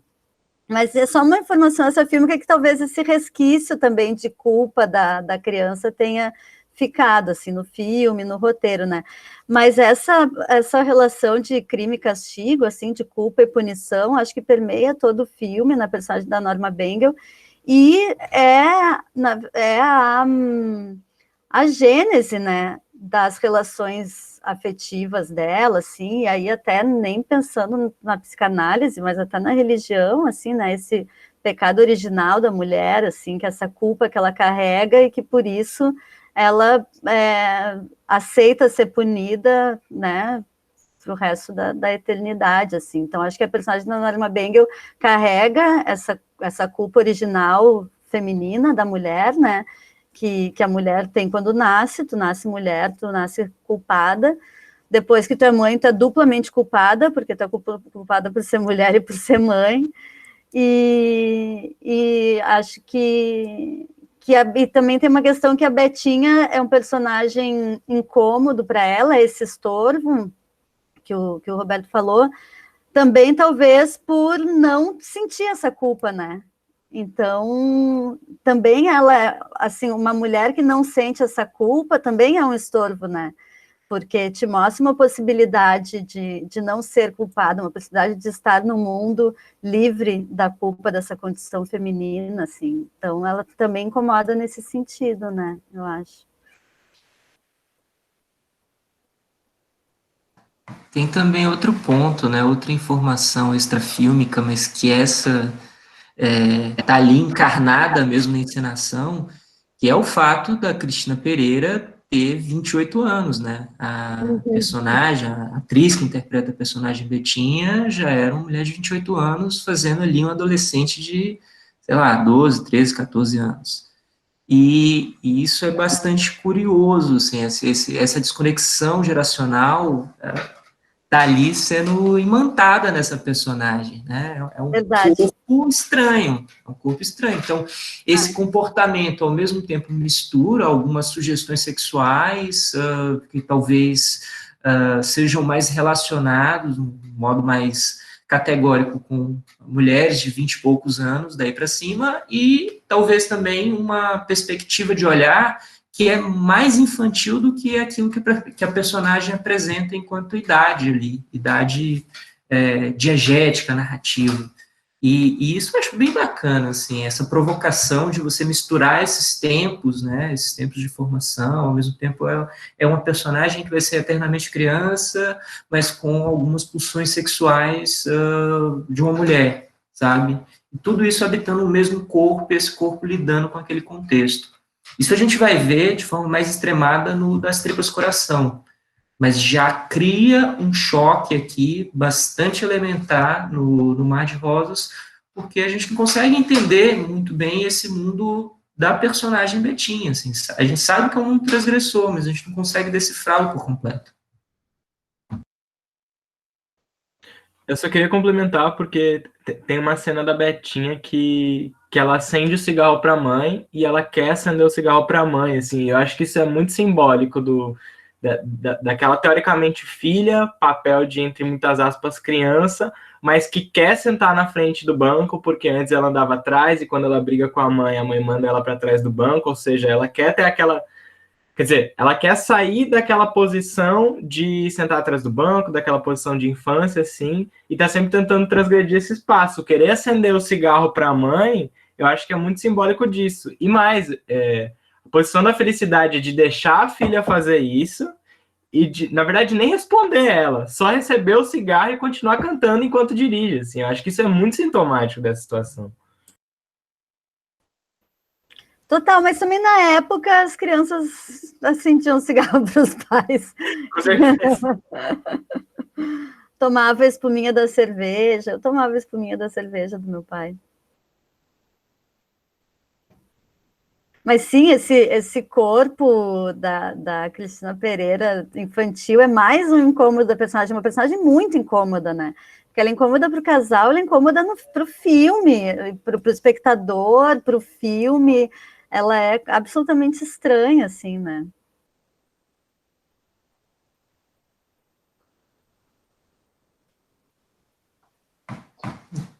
Lá, abriu ali o áudio. Quer falar, Roberto? Eu ia falar que, mudando um pouquinho de assunto, que eu acho interessante também a relação com o casamento daquela outra personagem, a personagem da Miriam Muniz, acho que é Niobe, o nome daquela personagem. Ela também é casada ali com a personagem do Dirceu, mas é uma relação totalmente diferente com o casamento com relação à felicidade, por exemplo, né? Ali, aparentemente, a gente tem algo meio conciliatório, mas a gente vê também que tem muito conflito, né?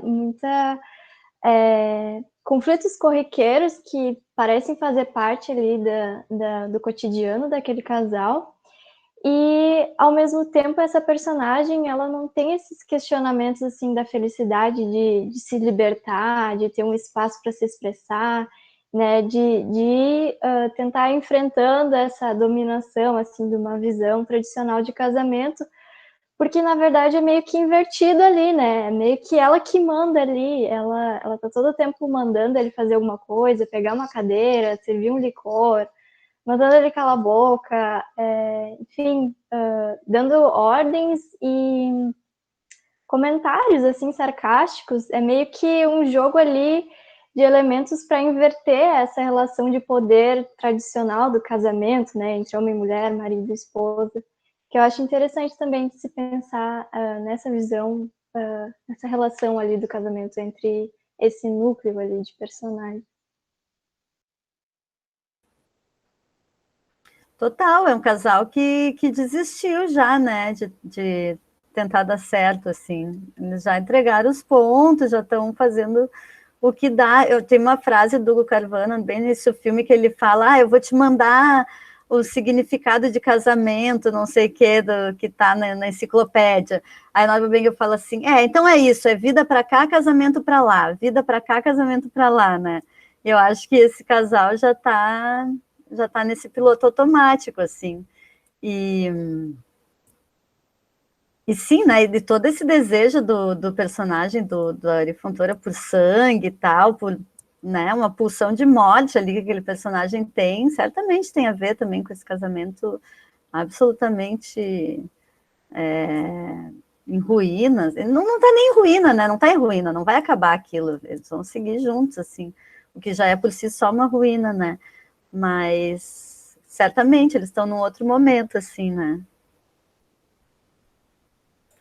Eu acho que é meio que a manutenção do caos, assim, aquele casamento.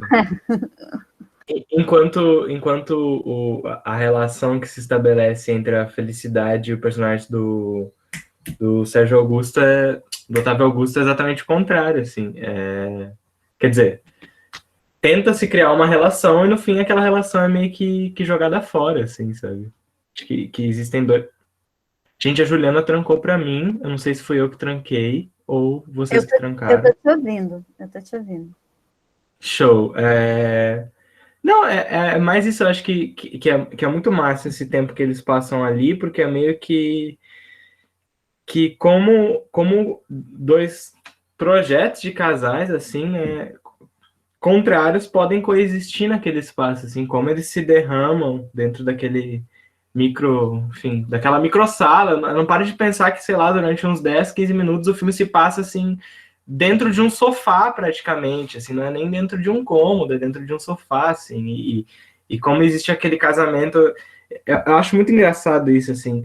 Esse filme meio que tem uns personagens fracassados, assim. O personagem do Eric Fontoura, ele é dentista, mas ele queria ser poeta, assim, ele acredita que era poeta, assim, a felicidade, tipo, enfim, ela acabou de matar o marido, isso, de alguma forma, não existe fracasso maior num casamento, na instituição casamento, acho que não afeta o casamento do que, sei lá, você literalmente dá cabo a isso, sabe, enfim, e em contrapartida, aquele outro casal, ele tá sempre tentando se manter, assim, apesar de tudo, assim, apesar das loucuras, apesar dos contrapontos.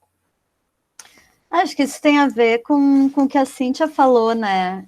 Das 3 gerações, né? Que a gente tem uma geração ali daquele casal mais velho, que segue os protocolos e tal. Essa geração intermediária ali, que já está aceitando as crises e, de alguma forma, tentando resolver, seja com divórcio, seja com assassinato, né? Às vezes a gente tem que tomar medidas extremas mesmo. E tem a geração da Betinha, né? Que não vai querer nenhum desses modelos, assim. Sim. Nossa, eu achei muito genial o que ela falou, assim, não tinha me ocorrido, mas eu achei incrível, assim, e como aquilo tá vivo ali, assim, meio que contracenando, borbulhando tudo junto, assim. E não seria difícil colocar um par, entre aspas, para Betinha, né? Arrumar um personagem, Sim, com certeza. para estabelecer uma terceira relação de casal ali. Ela poderia escolher, mas ela opta por essa personagem não ter, né? Mas eu acho que o mais legal é isso, é que, assim, pra mim a Betinha é a engrenagem do filme, assim, tipo, não sei em que momento algum de vocês falou que parece que a narrativa quer andar e a Betinha não deixa. Eu não sei, eu acho que pra mim a Betinha faz a narrativa andar, sabe? É ela que coloca fogo no vestido da mãe, enfim, ela que sai correndo e depois a mãe é atropelada, é ela que de repente soterra a mãe, assim, eu acho que talvez se existisse uma figura masculina, assim, para tentar ser um par para ela, essa mordaça se colocasse, mas como não tem, eu acho que ela é muito inquieta, assim. Também não sei se ela cataria, assim, esse tipo de figura. Acho que não. Acho que seria, inclusive, outro filme, não faria sentido nenhum. Eu quero dizer, assim, que a Ana Carolina, nesse jogo de gerações, opta por deixar a geração mais jovem sem par, assim, né? Claro. E também, certamente, ela é a ação do filme, né? Todas as ações estão nela, assim. Eu acho que foi um pouco, acho que foi o André que falou, acho que ele falou um pouco no sentido de, pelo menos que eu entendi, de que quando o filme tenta ser filme, tipo, quando ele tenta ser um filme normal, a personagem, assim, faz uma coisa absurda, né? Sim, sim. Seja com a fala, com o som, ou até com o corpo dela, como o Roberto colocou muito bem, né? É um corpo que, por si só, não precisa acontecer nada no filme para o filme ser absurdo, assim. Aquela mulher vestida de criança já é o absurdo em si, né? Ela é a anarquia já na sua própria imagem. Mas, vocês estão me ouvindo? Eu só queria guardar essa coisa do absurdo, né? Tem várias coisas que eu acho maravilhosas. Uma é uma guria mandar um caminhão de areia, botar areia num quarto e o cara botar, né? Isso eu acho maravilhoso, assim. Mas o Roberto, ele até falando de dela ser uma questão caricata e meio que aquilo que é, tipo, adentra esse caminhão de areia no quarto e aquelas pessoas vão pra lá e continuam seus dramas, né? A personagem da Niobe, ela prega e bota areia no rosto, assim. E eu acho que a versão da Betty, ela quase não acredita que aquilo possa ter continuado em meio àquilo, porque enquanto ela prega, ela faz, acho que um castelinho de areia, assim, sabe? Então, tipo, naquela mesma situação, ela não consegue, assim, né? E eu acho, assim, né, esses duelos, assim, de gerações e meio que aquilo que é Mas assim, não, vamos levar essa série, os caras estão lá pregando, assim, uma coisa muito doida, assim, acontecendo ali ao mesmo tempo. Eu acho que o Rubens acabou caindo aí. O Rubens Não sei caiu, se ele volta. Acho que É. deve voltar, né? Tá, já voltou. Já voltou? Beleza. E que nome profético, né? Niobe. Ah, espero só que os Moreira Salles não se apropriem desse filme, já que ele tem um personagem chamado Niobe. E outra coisa que eu acho bacana ali é esse espaço de trânsito, né? A gente está saindo de uma cidade grande para outra, né? As duas maiores cidades do Brasil ali sendo colocadas em evidência, e a gente já tem uma pista ali sobre esse fracasso da instituição casamento, quando a gente vê aquele casal ali alagado, né, assim, sufocado no rio. Não sei se vocês lembram no começo do filme, logo depois da morte do personagem do Carvana, que a gente tem esse casal sendo avistado, né? A gente não vê os corpos, mas tem essa informação de que um casal tinha acabado, né, de mergulhar no rio ali num acidente de carro. E a gente tem aqui também uma possibilidade de pensar um contraponto que seria o interior, né? Assim, uma cidade pequena, em que a gente vê esse casal de idosos, né? Um deles com uma função super burocrática, né? Um dentista, e a gente tem a comprovação real de uma falência da instituição casamento. E todos esses signos, embora, né, de certa forma, mais esparsos, eles acabam sempre chegando, culminando no mesmo ponto, né? Isso eu acho curioso, como ela não deixa isso tão perceptível, tão didático, mas no fim das contas, todas essas situações engendradas, elas acabam apontando para essa mesma perspectiva, de que é impossível você ser feliz, né, com essas normas pré-estabelecidas. Isso eu acho bem curioso. E nesse sentido, eu acho muito revolucionário, assim, porque ela vai e ela destrói a unidade, a base de sustentação, né, da sociedade, assim, que a gente vive. E isso independente do sistema, né? Mas a nossa sociedade é toda formada em cima da instituição família, né? A primeira instituição, antes de todas as outras, antes do Estado, antes da religião. Então, ela vai ela explode a origem do problema, né? E, nesse sentido, é extremamente revolucionário, assim. Ô, Ju, uma pergunta mais off-topic, assim, você consegue enxergar no cinema contemporâneo hoje, brasileiro, assim, algum herdeiro barra herdeira do cinema da Ana Carolina, assim, mais direto, ou é só piração minha, assim? Porque eu não tenho Olha, uma alternativa, mas me surgiu essa ideia, assim. então, eu tenho uma teoria, minhas amigas sempre brincam que é uma frase muito minha, eu tenho uma teoria, e geralmente as teorias mais estapafúrdias, mas eu acho que talvez a gente vá ter uma safra de filmes mais anárquicos, assim, um pouco daqui para frente, em função do contexto político que a gente está vivendo, não sei. Mas eu, geralmente, quando eu penso num paralelo desse cinema dos anos 60 e 70, eu penso muito no Tavinho Teixeira, né? Não sei se vocês assistiram Batiguano, Só Alegria. A primeira pessoa que me vem, e talvez se eu pense um pouco mais, tem algumas outras referências, assim, mas eu penso muito no Tavinho. Não sei se vocês viram também o último filme do Otto Guerra, Cidade dos Piratas, que tem uma anarquia também maravilhosa, assim, uma explosão, né? E aí o Otto explode a cidade também, joga uma bomba na cidade, explode tudo. E eu acho que o Adilei Queiroz também tem um tom anárquico, assim, e fabular bem evidente, né? O Era Uma Vez Brasília, acho que é um filme que foi pouco falado, perto de Branco Sai, Preto Fica, mas acho que ele tem uma força anárquica bem importante, embora seja mais melancólico, né? Ele não tem ele não é efervescente, assim, ele não é ardente. Ardente acho que ele é, mas ele não é explosivo, né? Como os filmes da Ana Carolina, alguns filmes do Cinema Marginal, mas ele tem um